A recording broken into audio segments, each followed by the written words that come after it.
కీలపట్ల గంగవరం వాళ్ళు వచ్చారా? 5 నిమిషాలు కూర్చోండమ్మా. 5 నిమిషాల్లో దూరం రండి, కొంచెం వెనకాలకు పోండి.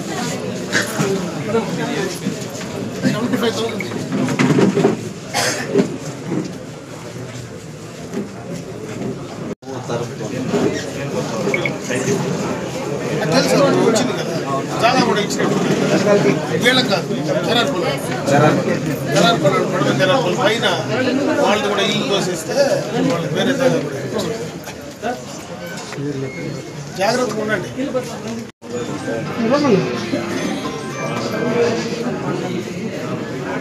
దీంట్లో అమౌంట్ ఇక్కడ 7 ఉన్నీళ్ళు అవసరం లే. బాక్స్ బయట ఏడంటే అడ్మిట్ అయిపోయింది. చెట్లు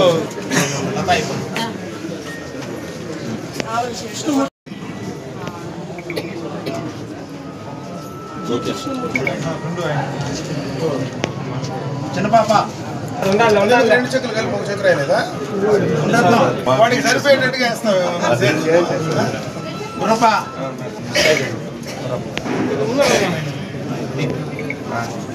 తీసుకున్నాను ఇప్పుడు వచ్చాను.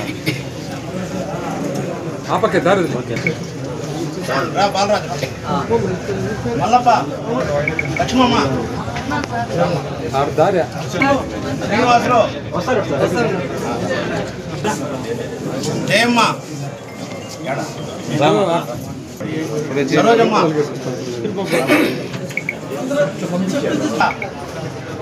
గురప్ప చంద్రశేఖర్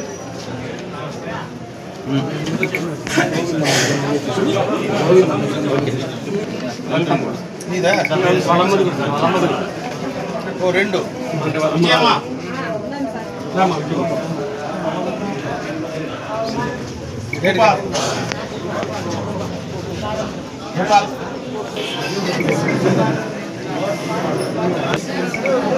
చంద్రశేఖర్ ఓకే రానా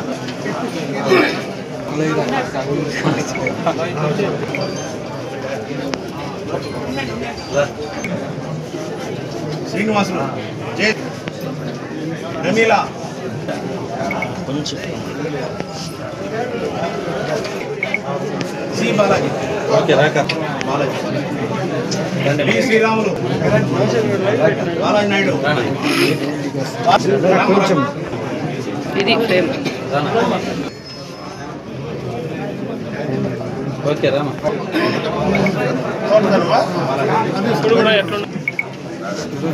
తీసుకోండి వద్దులే మాకు వద్దు రానా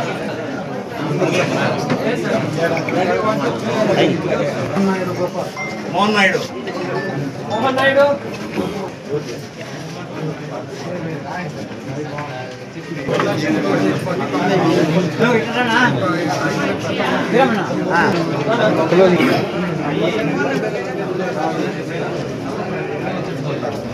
సుబ్రహ్మణ్యం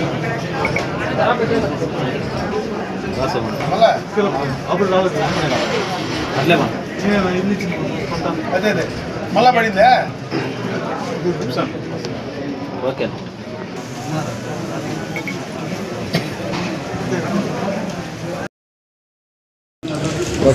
ఏనుగుల దాడిలో నష్టపోయినటువంటి రైతులకు 12,77,000 రూపాయల దాకా ఈరోజు కాంపెన్సేషన్ చెక్కులు పంపిణీ చేయడం జరిగింది. ముఖ్యంగా ఈ ప్రాంతంలో ఏనుగుల దాడులు ఎప్పటి నుంచినో విపరీతంగా కూడా పంట నష్టాలు జరుగుతూ ఉన్నాయి, ప్రాణ నష్టాలు జరుగుతూ ఉన్నాయి. జంతువుల పైన కూడా పడి, ఆవుల పైన కానీ వాటిపైన కూడా పడి నష్టాలు కలిగిస్తూ ఉన్నాయి. దానికి ప్రభుత్వ పరంగా అన్ని రకాలైనటువంటి చర్యలు తీసుకోవడం జరుగుతూ ఉంది. దానికోసమే ఈరోజు మనము కుంకి ఏనుగుల ప్రాజెక్టు కూడా ఇక్కడికి తీసుకురావడం.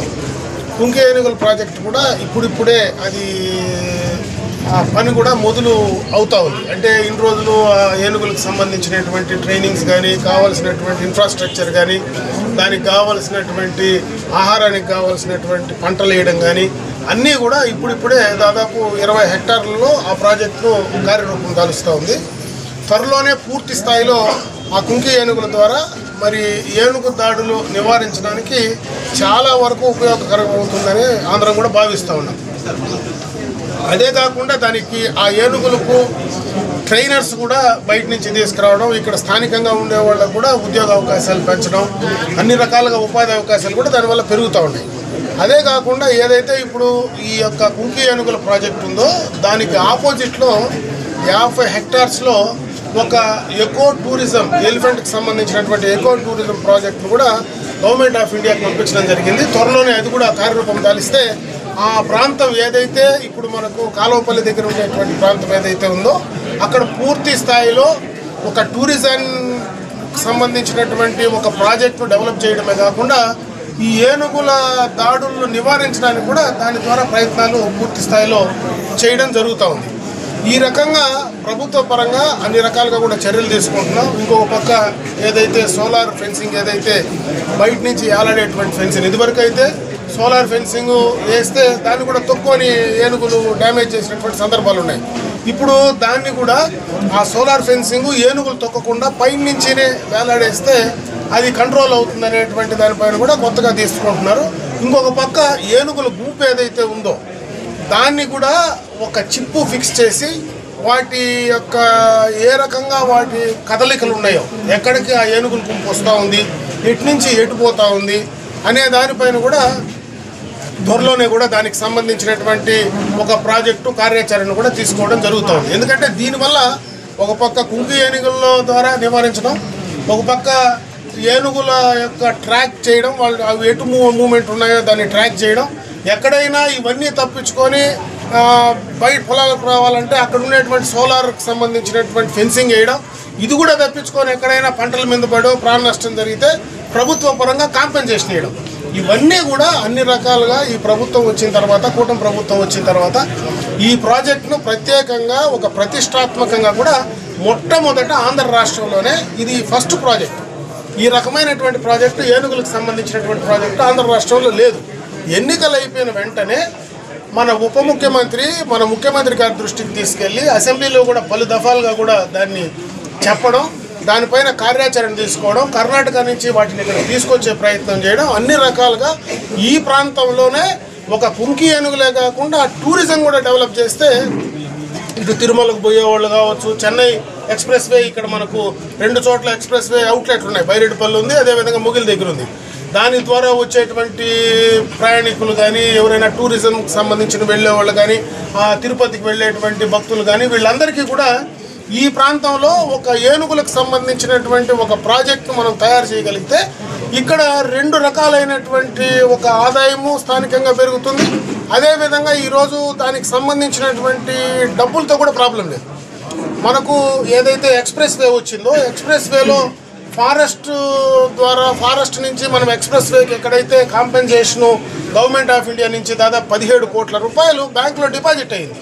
దీనికి సంబంధించి గవర్నమెంట్ ఆఫ్ ఇండియా నుంచి కూడా రకరకాలైనటువంటి అవకాశాలు ఉన్నాయి. ఈరోజు ఈ యొక్క పర్యావరణకు సంబంధించి కానీ, అదేవిధంగా జంతువులకు సంబంధించి కానీ చాలా రకాలైనటువంటి అవకాశాలు గవర్నమెంట్ ఆఫ్ ఇండియా నుంచి తెచ్చుకోవడానికి అవకాశాలు ఉన్నాయి.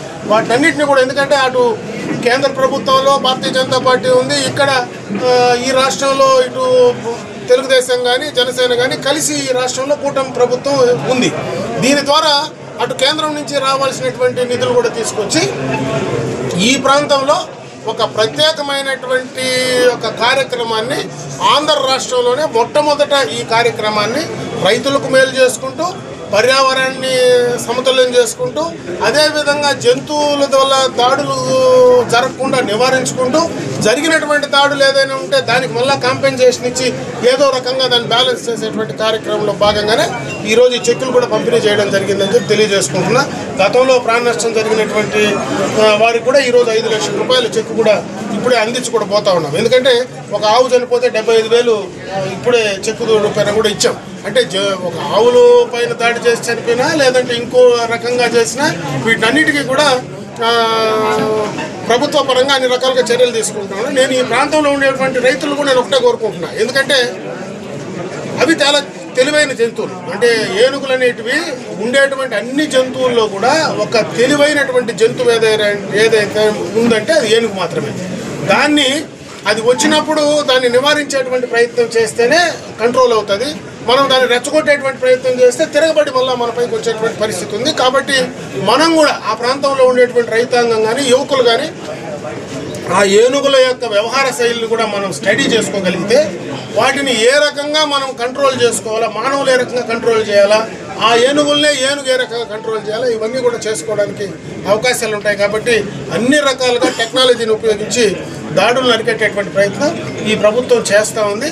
దీన్ని మీరందరూ కూడా మరి జాగ్రత్తగా ఆ ఏనుగుల దాడులకు సంబంధించినటువంటి ఏదైతే వస్తుందో ఆ మూమెంట్ వచ్చినప్పుడు డిపార్ట్మెంట్ వాళ్ళకి ఇమీడియట్గా ఇన్ఫర్మేషన్ ఇస్తే, మీకు ఏదైనా అనుమానం వచ్చినప్పుడు ఇమీడియట్గా ఇన్ఫర్మేషన్ ఇస్తే వాళ్ళు కూడా వచ్చి మనకు సహకరించి మరి వాటిని దూరంగా తరిమేటువంటి ప్రయత్నం చేస్తారు. త్వరలోనే ఆ చిప్పు కానీ బిగించేస్తే అవి ఎక్కడికి వెళ్తున్నాయో మనకు తెలిసిపోతుంది. కాబట్టి ఈజీగా కూడా కంట్రోల్ చేయడానికి అదొక మంచి అవకాశం. దాన్ని కూడా త్వరలోనే కంప్లీట్ చేయబోతున్నామని చెప్పి తెలియజేసుకుంటాం.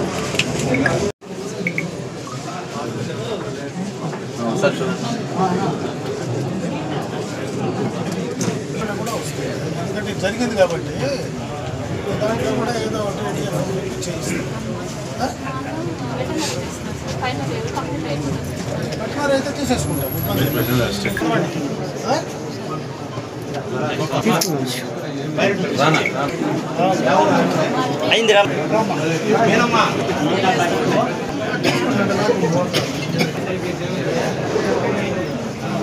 గవర్నమెంట్ హెల్ప్ చేసింది. చంద్రబాబు గారికి, సార్ గారికి, అమర్నాథ్ రెడ్డి సార్ గారికి థ్యాంక్ యూ. ఇంకొకటి ఏమంటే సార్ ఇచ్చిన మాట నిలబెట్టుకున్నారు. నెక్స్ట్ మంత్ మా అన్నకి జాబ్ ఇస్తానన్నారు. అది కూడా నిలబెట్టుకుంటే బాగుంటుంది sir. Thank you for answer. మాది కుప్పనపల్లి సార్. మా డాడీ ఫారెస్ట్లో మా డాడీ చనిపోయారు ఏనుగుతోకి, అందువల్ల మాకు హెల్ప్ చేశారు. Thank you. మాది కుప్పనపల్లి సార్. కుప్పనపల్లి, బరేటిపల్లి మండలం. వెనుకలకల్లా జీ కృష్ణప్ప నా పేరు. ఇట్లా బోర్తో గట్ట అయిపోతే ఏనుగులు వచ్చి ఒక తరపున ఒక ఆవుని వచ్చాయి. దానికి నష్టపరికారంగా 75,000 చిక్కిచ్చినారు అమలాన్ని చేతులుగా ఫారెస్ట్ వాళ్ళు. దీంతో